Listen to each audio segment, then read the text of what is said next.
Unit 12. Listening.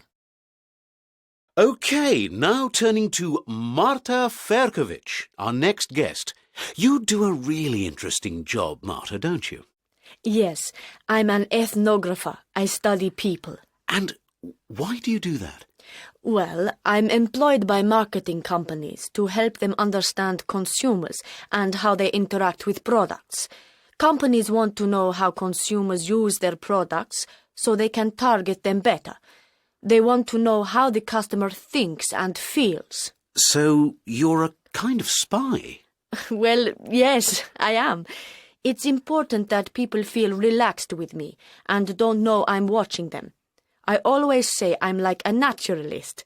Naturalists usually watch animals secretly in their natural habitat. Tell us about some of your recent work. I've done a lot of research lately with my team into how people behave in supermarkets.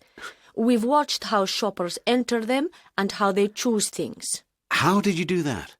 Mostly with cameras, but for some of the time we actually followed shoppers around. We've proved that human beings always walk towards the right as they enter a shop.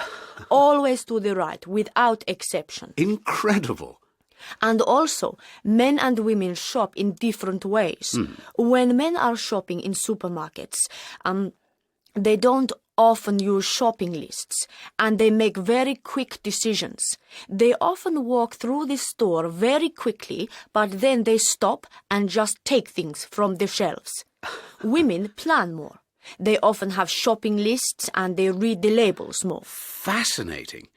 So, what do companies do with the information? They use the information to improve their sales.